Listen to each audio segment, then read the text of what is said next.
کە بەس هەڕەشەکە ئەوە بوو کە مالیکی نەبێتەوە سەرۆک وەزیران. چەند کاریگەری هەبوو؟ کاریگەری لەسەر ئەوەی بوو کە دۆلار بەرز بووە.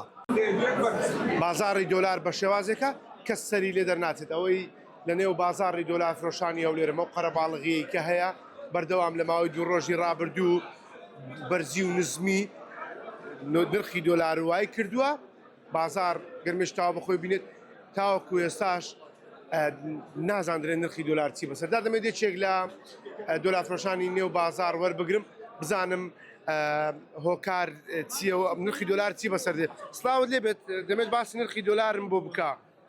نرخەکان بە شێوازێکە بە چرکە دەگۆڕیانەوەی هەیە بەردەوام پەیوەندیان بۆ دێت ئاڵ و گۆڕ دەکەن ببوورە. سڵاوت لێبێت مەشغوڵن چی ئەم نرخی دۆلارە چی بەسەردی خەڵک چاوەڕێ بزانێت نرخی دۆلار بەکوێ دەگا. سەرەتا بەخێ بن وەڵی ئەوە ئەو هەڕەشانەی کە دوێنێ شەوێک کە ترام کردی لەوەی کە بەس هەڕەشەکە ئەوە بوو کە مالیکی نەبێتەوە سەرۆک وەزیران. چەند کاریگەری هەبوو؟ کاریگەری لەسەر ئەوەی بوو کە دۆلار بەرز بووە دۆلار لە 153 و 200 ئێوارێکە ئێوە ئەو ڕۆسبینێکە گەیشتە 155 بەس شکر لە بۆ خودای ئێستا کە دابەزیەوە. باشە خەڵک بەردەوام پرسیار دەکەن نرخی دۆلار چی بەسەر دێ بکڕین بفرۆشین. نە حکوومەتی عێراقی وەرەقەی گران کردووە و نە هەڕەشەکانیش جێبەجێ کرا لەسەر عێراق هیچ عسارێکی اقتصادی لەسەر نییە هیچ مەرجەکی ڕاستە مەرجەکانی بەسەردا سەپێنراوە بەس عێراق ئەو مەرجانە جێبەجێ دەکا.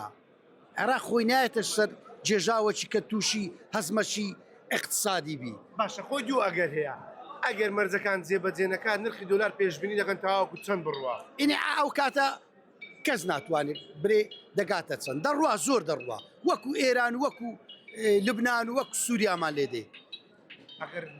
ئەگەر جێبەجێ نەبی و دۆلار لەسەر عێراق بگیرێتەوە تەبعەن وەمان لێ دێ بەس ئەو کارە ڕوونادە ئینشاءڵڵا.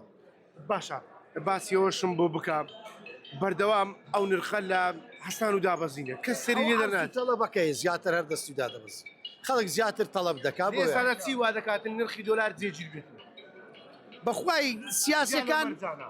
سیاسیەکان و ئیدی مستەشاری باقی مرکزی بێ لەسەر تەلەڤیزیۆن تەسریعێک بدا هێور دەبتەوە وەزعەکە بەقسەوان بەقسەوە کاریگەری زۆرە ئەگەر ئێوارێکە فازڵ نەبی بێتە سەر تەلەڤیزیۆن کە پێشتر جێگری وەزیری مالیەی عێراق بووە کە ئێستا کە هیچ پۆستەکی نییە لە عێراق بێتە سەر تەلەڤیزیۆن تەسریعێک بدا گۆڕانکاری لە نرخی دۆلار دەبی. زۆر باشە دەست خۆش بێتن سپاس دەکەم. ئەوەی هەیە ئەمە قسە یەکێک لە دۆلار فرۆشەکان بکە و باس لەوە دەکاتن نرخی دۆلار هیچ کەسێک نازانێت کە چی بەسەر دێ بەڵام بە گوێرەی ئەو مەرجانەیە کە لەسەر ئەمریکا دایناوە بۆ سەر حکوومەتی عێراقی ئەگەر پابەندی بێتن ئەوە نرخەکان جێگیر دەبێت ئەگەر پابەندیش نەبێت ئیدی بەردەوام نرخی دۆلار ڕوو لە بەرزبوونەوە پێشبینی دەکرێت ئەگەر مەرجەکان جێبەجێ نەکات وەکو وڵاتی ئێران و لیرەی سووری نرخەکان یاری دەکەن و تێک دەچێت مەزاکە.